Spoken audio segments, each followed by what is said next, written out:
Ah, il y en a qui disent ça arrive, ça arrive. Moi je ne sais pas, je ne connais pas ce genre d'émotion. Mais... C'est pas le but en tout cas.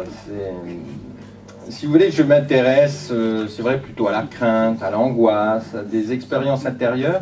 Et pour moi, enfin, en tout cas, si vous voulez résister à une émotion vigoureuse, je ne pense pas que la raison soit suffisante. La voix de la raison ne peut pas terrasser la sensibilité. Et il y a entre la raison et l'affectivité une ligne de démarcation. Ce sont deux irréductibles, ce sont deux dimensions incommensurables de notre être. La raison ne peut pas réprimer les émotions. En revanche, nous pouvons jouer des émotions contre d'autres émotions. C'est-à-dire que, par exemple, pour prendre le cas de l'homme insupportable dont vous parlez, je peux avoir envie de le frapper sous l'effet de la colère, mais la peur des conséquences de cet acte physique va inhiber cette colère, elle va l'affaiblir. Et je reprends ici mon maître de thèse qui s'appelle Pierre Livet, qui était un professeur de Aix, qui parlait d'un processus de révision des émotions les unes par les autres, c'est-à-dire elles s'agrègent, les émotions, elles s'affaiblissent, elles se répondent réciproquement, et on arrive à une stabilité, une sérénité intérieure, plutôt en multipliant les émotions, plutôt qu'en les réprimant par une instance disciplinaire. Ça ne sert à rien, on ne peut pas ramener à la raison les hommes par la raison. C'est ce que d'ailleurs Hegel appelait la ruse de la raison. Vous dites donc, si quelqu'un m'énerve au plus haut point, et que, en fin de compte, je ne me bats pas contre lui, en gros. Oui, en même temps, avec mon gabarit, ça sera difficile, honnêtement. Parce que j'impressionne pas, moi. Vous voyez, mais l'espèce de gros malabar, vous savez, qui est très bien énervé et qui vous fonce dessus, ça peut impressionner quand même. Vous voyez, j'entendais dernièrement Herrero, donc rugbyman, bien parler un peu du tremblement sur le terrain. Vous voyez le personnage, vous dites bon, et il dit deux fois ça se règle au vestiaire, on comprend qu'il doit partir des bonnes baffes ou des bonnes claques dans la figure. Bon, il est bien évident qu'on ne peut pas régler sa vie comme ça. Alors est-ce que la crainte c'est la loi, c'est-à-dire si je lui en donne un bon et qu'il porte plainte, mon embarras est là, donc la loi finalement me limite, même si c'est pas éthique, mais il y a quand même ça. Ou est-ce qu'à un moment donné, j'ai une réserve en me disant bon quand même on va pas en arriver là, c'est dommage. Ou c'est vraiment une peur physique qui puisse tout simplement m'anéantir.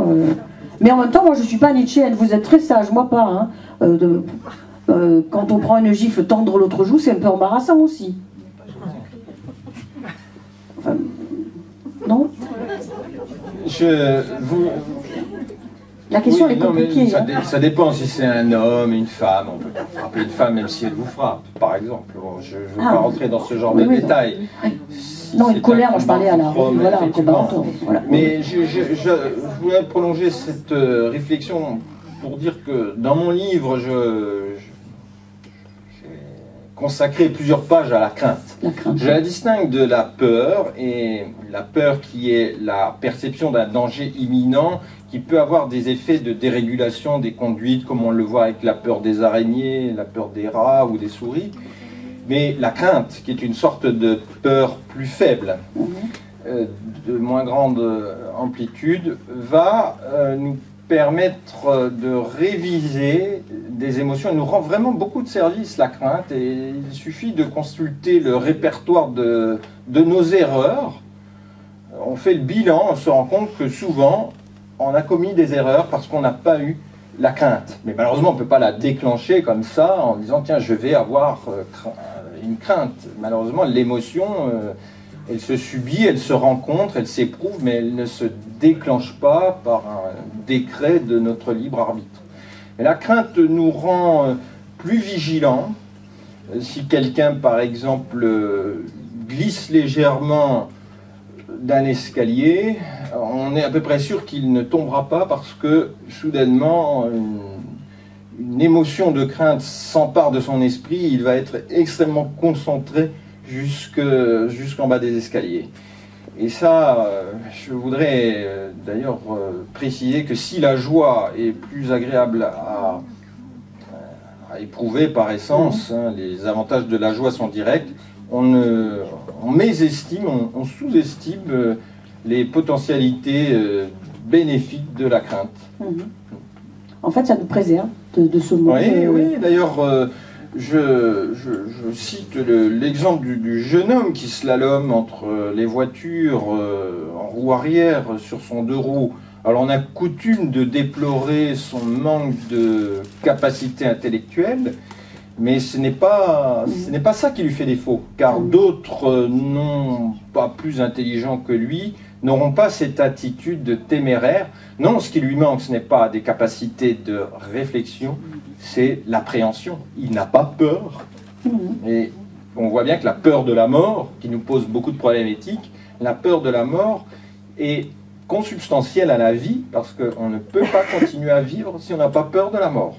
On va la retrouver, la peur de la mort, en fin de vie, les problèmes qu'on connaît, mais c'est une condition de possibilité de survivre, c'est d'avoir peur quand le danger est imminent, et de maintenir toujours un seuil de vigilance. D'ailleurs, la joie nous rend parfois frivoles, insouciants, et pensez par exemple à un petit texto que vous envoyez à votre amant sous l'effet de l'euphorie, et vous ne voyez pas le danger d'avoir laissé imprudemment votre... Et je suis un philosophe prudent, je n'envoie pas de SMS à mon amant. Il faut la crainte. Moi, c'est des nuages de fumée, c'est le tam-tam au loin, comme ça peut laisser penser que c'est quelqu'un d'autre. Je plaisante, bien sûr. Non, mais ce qui est intéressant dans ce que vous dites, c'est que c'est vrai qu'il faut penser à... C'est très intéressant votre relation entre ces émotions qui pourraient se réguler. L'idée est très intéressante, par contre la pratique, j'essaye d'imaginer, parce que c'est quand même compliqué. Comme vous dites vous-même, c'est pas sur le coup d'un libre arbitre que je vais pouvoir d'un coup aller solliciter, sauf la crainte, parce que si j'ai vraiment peur pour moi, là je me calme plus vite. Mais quand c'est quelque chose de plus enthousiasmant qui peut m'amener à ma perte aussi, hein, ou quelque chose de plus brutal, oui. C'est pas évident de trouver... Dans la pratique, si on consulte les décisions erronées, on voit que la crainte nous a fait défaut, et toutes les fois où on s'est retenu au dernier moment de dire ce qu'on pensait, et finalement on a bien fait de ne rien dire, c'est comme ça que ça se passe. C'est-à-dire, moi je ne dis pas voilà ce qu'il faut faire, voilà, il faut éprouver ceci ou cela. Je constate par analyse de nos expériences vécues que quand on évite un piège, une erreur, c'est parce qu'une émotion salutaire est venue au dernier moment nous retenir par le dos de la veste.